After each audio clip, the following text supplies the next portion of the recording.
ചായയ്ക്ക് പലഹാരമുണ്ടാക്കുമ്പോൾ തിളച്ചു മറിയുന്ന എണ്ണയിലേക്ക് നോക്കി മേരിക്കുട്ടി മനം നിറഞ്ഞ് ചിരിച്ചു. നീരജയും മറിയാമ്മയും പരസ്പരം നോക്കി.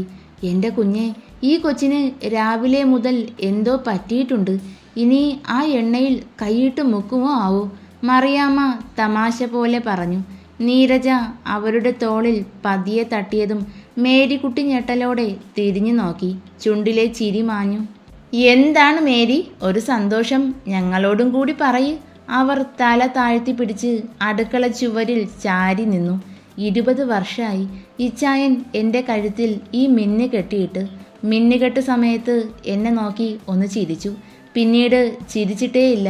ഇന്നലെ അവർ തല ഉയർത്തി. മറിയാമ്മ പെട്ടെന്ന് അടുക്കള വഴി പുറത്തേക്കിറങ്ങി.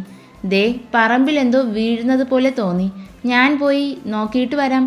മറിയാമ്മ പറമ്പിലേക്ക് നടന്നു. നീരജ സംശയത്തോടെ അവരെ നോക്കി നിൽക്കുവാണ്. അപ്പോൾ പിന്നെ മാനുവൽ എങ്ങനാന്നാവും അല്ലേ ചേട്ടത്തി? മേരിക്കുട്ടി ചോദിച്ചു.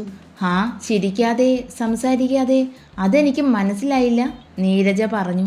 കല്യാണം കഴിഞ്ഞ് ദിവസവും ഇച്ചായൻ മദ്യപിച്ചാ വരാറ്. ബോധം ഒട്ടും ഉണ്ടാവില്ല. ആരോടോ ഉള്ള വാശി തീർക്കും പോലെ. എന്നെ വേദനിപ്പിക്കാനും കരയിപ്പിക്കാനും ഇച്ചായന് വലിയ ഇഷ്ടമാണ്. ആ കൂട്ടത്തിൽ അതും സംഭവിച്ചു. അവർ കരയുന്നതേയില്ല. നീരജയ്ക്ക് കരച്ചിൽ വന്നു. എൻ്റെ തെറ്റാ. ഞാനാ ഇച്ചായൻ്റെ ജീവിതം നശിപ്പിച്ചത്. പ്രണയം, വിവാഹത്തിന് മുന്നേ ഒരു കുഞ്ഞിന് ജന്മം നൽകി. ഏതേലും പുരുഷന്മാർക്ക് അത് ഉൾക്കൊള്ളാൻ സാധിക്കുമോ? മുന്നേ ഇച്ചായനോട് എല്ലാം തുറന്നു പറയാൻ ഒരുപാട് ശ്രമിച്ചതാ. അപ്പച്ചൻ എൻ്റെ മുന്നിലിട്ട് അമ്മച്ചിയെ തല്ലിച്ചതച്ചു. സക്രിയ അറിഞ്ഞാൽ അമ്മച്ചിയെ കൊല്ലുമെന്ന് ഭീഷണിയും. പറഞ്ഞാൽ പറഞ്ഞതുപോലെ പ്ലാപ്പറമ്പിൽ ചാണ്ടി ചെയ്യും. അത് ആരേക്കാളും നന്നായി എനിക്ക് അറിയാൻ ചേട്ടത്തി. പേടിച്ചിട്ടാ ആ മനുഷ്യനോട് പറയാതിരുന്നത്.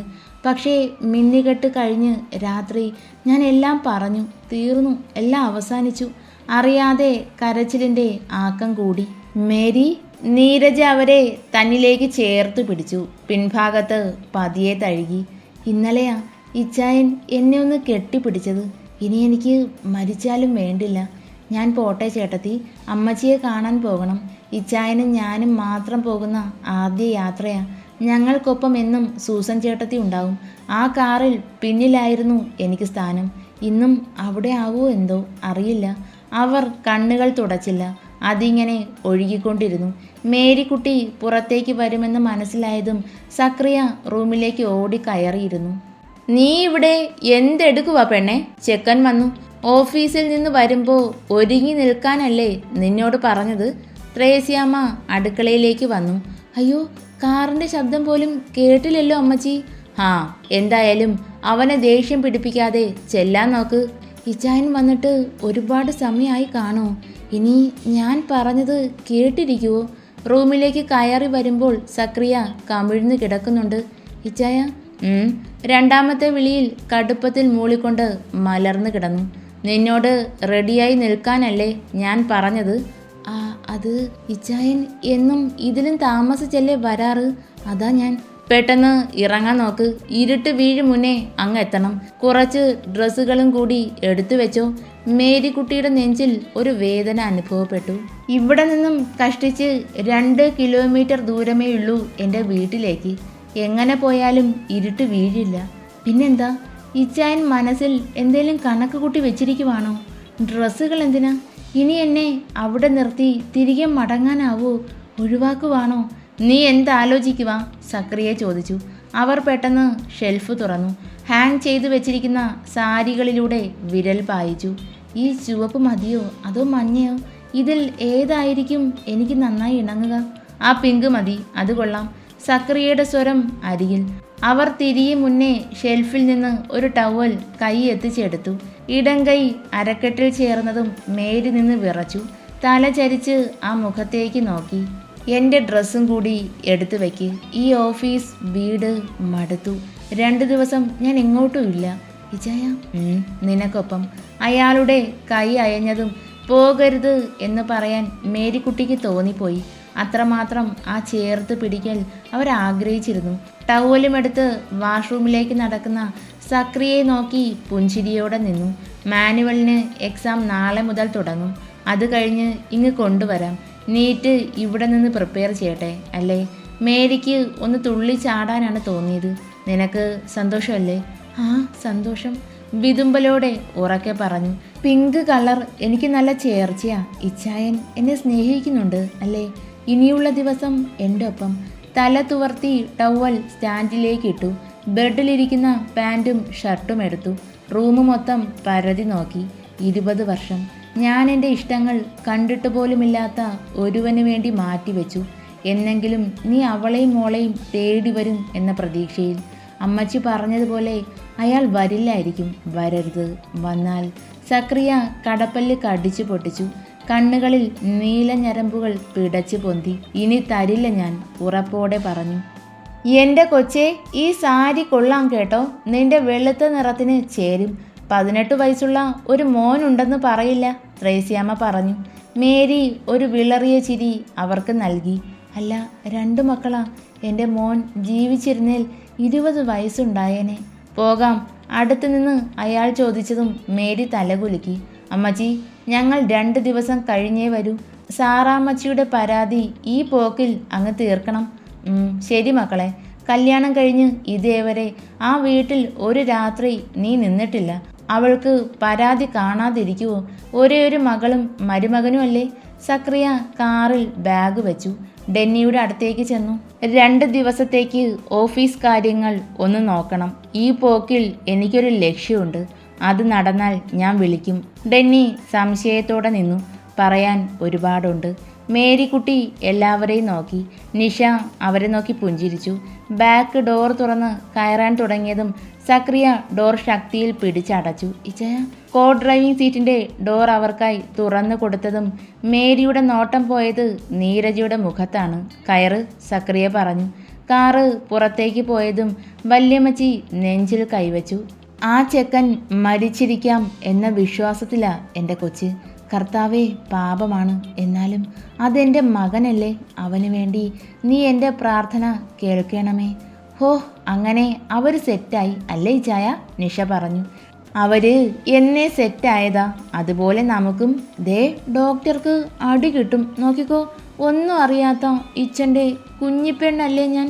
ഇങ്ങനെയൊക്കെ പറയാവോ? അവൾ ചുണ്ട് കൂർപ്പിച്ച് കൊഞ്ചി. ഡെന്നി ആ കൂർത്ത ചുണ്ടിൽ വിരൽ വെച്ചു. തെറ്റാണോ? എനിക്കറിയില്ലായിരുന്നു. എൻ്റെ കർത്താവേ, നീ എന്നോട് ക്ഷമിക്ക്. മിന്നുകെട്ട് കഴിഞ്ഞ് ഒരു 2 കൊല്ലം വരെ ഞാൻ കാത്തിരിക്കാം. അപ്പോഴേക്കും കുഞ്ഞിപ്പെണ്ണ് വലുതാവും ഇല്ലേ? നിഷ അവനെ രൂക്ഷമായി നോക്കി. മിന്നുകെട്ട് കഴിഞ്ഞ് വലുതാവും ഇച്ച? അവൻ്റെ കഴുത്തിലൂടെ കൈയിട്ട് ചുറ്റി പിടിച്ചതും ഡെന്നി 4 പാടും കറങ്ങി നോക്കി. ആനി, ഇത് സിറ്റ് ഔട്ടാണ്. അത് സാരമില്ല. ഇപ്പം ഇവിടെ ആരും വരില്ല. എനിക്ക് ഇച്ചായ. അവൻ്റെ ചുണ്ടിൽ പതിയെ തഴുകി. അവൾ പെരുവിരലിൽ ഒന്ന് ഉയർന്നതും മുടന്തി എഡിൻ പുറത്തേക്ക് വന്നു. നിഷയൊന്ന് പകച്ചു. കാൽ മടങ്ങി വീഴാൻ പോയതും ഡെന്നി അവളെ ചേർത്ത് പിടിച്ചു. എന്താനി? എഡിൻ 2 പേരെയും മാറി മാറി നോക്കുവാണ്. അത് കാൽവിരൽ മടങ്ങിപ്പോയിച്ച. വേദനയുണ്ടോ? ഇവിടെ ഇരിക്ക്. ചെയറിൽ അവളെ ഇരുത്തി. നിലത്ത് മുട്ടുകുത്തിയിരുന്ന് കാലെടുത്ത് മടിയിലേക്ക് വെച്ചു. അയ്യോ വേണ്ടിച്ച. അവൾ കാൽ പിന്നിലേക്ക് വലിച്ചു. അവൻ്റെ മുഖം ചുവക്കുന്നത് കണ്ടതും മിണ്ടാതെ ഇരുന്നു. ഇവിടെയാണോ വേദന? ഓരോ വിരലിലും പതിയെ വലിച്ചു. കണങ്കാലിലും പാദത്തിലും തിരുമി കൊടുത്തു. നിഷ പുഞ്ചിരിയോടെ തല താഴ്ത്തി അവൻ്റെ കവിളിൽ ചുണ്ടമർത്തി. എഡിൻ കണ്ണുകൾ മുറുകെ അടച്ചു. എന്താടി? എൻ്റെ കൊച്ചിന് ഡെന്നിച്ചനോട് എന്തോ തോന്നുന്നുണ്ട് അല്ലേ? നിഷ തലകുലുക്കി. 2 കൈയിലും അവളെ വാരിയെടുത്തു. എഡിന് മുന്നിലൂടെ നടന്നു. നമ്മൾ ഇതെങ്ങോട്ടാ ഇച്ചായ? എൻ്റെ വീട്ടിലേക്കുള്ള വഴി മറന്നുപോയോ? മേരി ചോദിച്ചു. വീട്ടിൽ പോകാം. അതിനു മുന്നേ എനിക്ക് നിന്നോട് ഒന്ന് സംസാരിക്കണം. അയാൾ കാർ ഒതുക്കി സ്റ്റിയറിങ്ങിൽ മുറുകെ പിടിച്ച് തല അതിലേക്ക് വെച്ച് കിടന്നു. എന്താ ഇച്ചായ? എന്തായാലും ചോദിക്ക്. ഞാൻ സത്യം മാത്രമേ പറഞ്ഞിട്ടുള്ളൂ.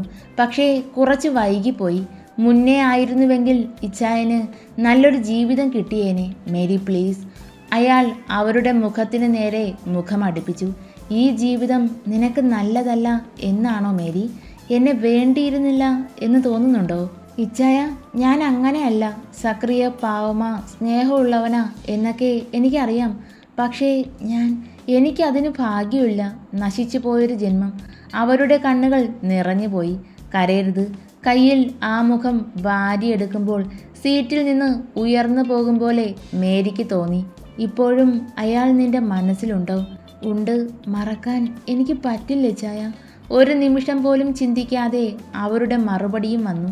പക്ഷേ പ്രണയമില്ല, സങ്കടമുണ്ട്. ആ പാവത്തിനെ കുരുതി കൊടുത്തത് ഞാനാണല്ലോ എന്നോർത്ത്, അത്രമാത്രം. അവൻ ഈ ഭൂമിയിലില്ലാന്ന് നിനക്കുറപ്പാണോ? ഒരു പക്ഷേ വരില്ല ചായ. അപ്പച്ചൻ പറയുന്നത് ഞാൻ എൻ്റെ ഈ ചെവി കൊണ്ട് കേട്ടതാ. തീർത്തൂന്ന്. അതിൻ്റെ ആഘോഷവും ഫാം ഹൗസിൽ നടന്നു. ഈ മിന്നിനോട് ഞാൻ നീതി പുലർത്തിയിട്ടുണ്ട്, മനസ്സുകൊണ്ടും ശരീരം കൊണ്ടും. സന്തോഷത്തോടെ സക്രിയയുടെ കൈകൾ അവരെ വാരി പിടിച്ച നിമിഷം ഒരു ശില പോലെ ആയിപ്പോയിരുന്നു മേരിക്കുട്ടിയുടെ ശരീരം. മേരി, ഞാൻ ചെയ്തത് തെറ്റാ, അറിയാം. ഇനി എനിക്ക് ജീവിക്കണം. ഞാൻ ഈ വീട്ടിൽ ഒറ്റയ്ക്കാ. നീ ഒരു പ്രാവശ്യമെങ്കിലും ഇങ്ങോട്ട് വന്നിട്ടുണ്ടോടാ? സാറാമ്മ കപട ഗൗരവത്തിൽ പറഞ്ഞു.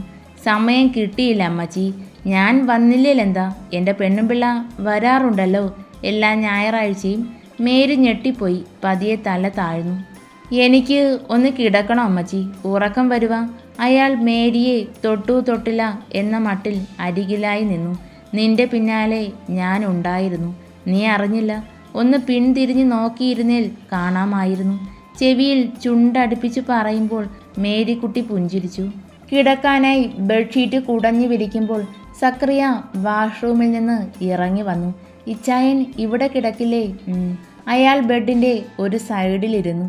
ആദ്യമായി കാണും പോലെ അവരിലൂടെ കണ്ണ് ചലിച്ചു. വെള്ളയിൽ പിങ്ക് ഫ്ലവർ വർക്കുള്ള കോട്ടൺ സാരിയാണ് വേഷം. ഇടുപ്പൊപ്പം വരുന്ന മുടി ക്ലിപ്പിട്ടിട്ടുണ്ട്. അയാൾ തൻ്റെ കയ്യിലേക്ക് നോക്കി. എന്നേക്കാൾ നിറമുണ്ട്. സക്രിയ ചിരിച്ചു. എന്താ ഇച്ചായ? ഏയ് ഒന്നുമില്ല, കിടക്കാം. അത് ഞാൻ അമ്മച്ചിക്കൊപ്പം കിടക്കാം. ഈ റൂമിൽ ബാൽക്കണിയില്ല. തറവാട്ടിൽ അയാൾ ബാൽക്കണിയിലും മേരി റൂമിലുമാണ് കിടക്കാറ്. ആ ഓർമ്മയിലാണ് പറഞ്ഞത്. മേരി പെട്ടെന്ന് അവരുടെ കയ്യിൽ പിടുത്തമിട്ടു. ഇനി എനിക്ക് പറ്റില്ലടി. അവരെ പിടിച്ച് അടുത്തിരുത്തി. ആ കയ്യിൽ മൃദുവായി തഴുകി. നിന്നെ ഞാൻ ഇനി വേദനിപ്പിക്കില്ല. അന്ന് അറിഞ്ഞുകൊണ്ടല്ല, പറ്റിപ്പോയതാ. തെറ്റാണ്. നിന്റെ ഇഷ്ടമില്ലാതെ ബോധം പോലും ഉണ്ടായില്ല. അയാൾ കരയുവാണ്. ഈ 20 വർഷത്തിനിടയ്ക്ക് ഇങ്ങനൊരു സക്രിയെ അവർ കണ്ടിട്ടില്ല. എടുത്തടിച്ച സ്വഭാവക്കാരൻ, എപ്പോഴും ഗൗരവം മാത്രം. ഇച്ചായ, മേരിക്കും കരച്ചിൽ വന്നു. ഉപദ്രവിച്ചിട്ടുണ്ട് എങ്കിൽ പോലും അവൻ ഇന്ന് അവരുടെ ജീവനാണ്. പെട്ടെന്ന് തൻ്റെ മാറിലേക്ക് അമർന്നു പോയ മുഖം. മേരിക്കുട്ടി പിടപ്പോടെ ബെഡിൽ കൈകൾ അമർത്തി. ക്ഷമിക്കാൻ നിനക്ക് കഴിയോ? മേരി മൗനമായിരുന്നു. പതിയെ കൈകൾ ചെറുതായി നരവീണ അയാളുടെ മുടിയിലൂടെ ഒഴുകി നടന്നു. ഒരു പെണ്ണിൻ്റെ ഇഷ്ടമില്ലാതെ അവളെ സ്വന്തമാക്കുന്നത് തെറ്റ് തന്നെയാ. പക്ഷേ എനിക്കത് ശരിയായിട്ടാ തോന്നിയത്. അന്ന് അങ്ങനെ സംഭവിച്ചത് നന്നായി. പതിഞ്ഞ സ്വരം. അയാൾ തല ഉയർത്തി. മേരി, നീ എന്താടി ഈ പറയുന്നേ? എന്നെ സമാധാനിപ്പിക്കുവാണോ? എനിക്ക് എൻ്റെ മനുവിനെ കിട്ടിയില്ലേ ഇച്ചായ? അവനും കൂടി ഇല്ലായിരുന്നേൽ ഞാൻ ഭ്രാന്തിയായി പോയേനെ. നൊന്ത് പ്രസവിച്ച ഒരു കുഞ്ഞിനെ നഷ്ടപ്പെട്ടു പോയ അമ്മയാ ഞാൻ. അവൾ വിതുമ്പുന്നുണ്ട്. അയാൾ ബെഡിലേക്ക് ചരിഞ്ഞു കിടന്നു. വാ. വലത് കൈ വിടർത്തി ക്ഷണിച്ചു. മേരിക്കുട്ടി അങ്ങനെയിരുന്നു. വാ മേരി. ഇച്ചായനെ വെറുത്തു പോയോ? ഇല്ല. എന്തുകൊണ്ടോ ആ വെളുത്ത കവിളുകൾ ചുവക്കുന്നത് നോക്കി അയാൾ ചിരിച്ചു. കയ്യിൽ പിടിച്ചു വലിച്ചു. മേരിക്കുട്ടി ആ നഗ്നമായ നെഞ്ചിലേക്ക് ചേർന്നു പോയി. എൻ്റെ പെണ്ണുപിള്ളയ്ക്ക് നാണമുണ്ടല്ലേ? തല താഴ്ത്തി മേരിക്കുട്ടിയുടെ ചെമ്പരന്തി പൂ പോലെ ചുവന്ന കവിളിൽ മുഖമിട്ട് ഉരസി. മെല്ലെ ചുണ്ടമർത്തി വെച്ചു. ചുറ്റി പിടിച്ചു. എൻ്റെ 2 മക്കളുടെ അമ്മയാ. ഒരു വാശിയായിരുന്നു അയാളിൽ. നിമിഷങ്ങൾക്ക് ശേഷം ഉറങ്ങിക്കിടക്കുന്ന മേരിയെ നോക്കി ബെഡിൽ എഴുന്നേറ്റിരുന്നു. നിഷാനി നിന്റെ മോളാണെന്ന് ഞാൻ എങ്ങനെ പറയും? അപ്പച്ചൻ എന്നോട് ക്ഷമിക്കുമോ? കാലങ്ങൾ കഴിയുമ്പോൾ മുഖം പോലും കാണാത്ത കുഞ്ഞിനെ നീ മറക്കും എന്ന് അപ്പൻ പറഞ്ഞു. പക്ഷേ ഇല്ല. കർത്താവേ, എന്താ ഞാൻ ചെയ്യേണ്ടത്? പറയണോ വേണ്ടയോ? നീ തന്നെ ഒരു വഴി കാണിച്ചു തരണം.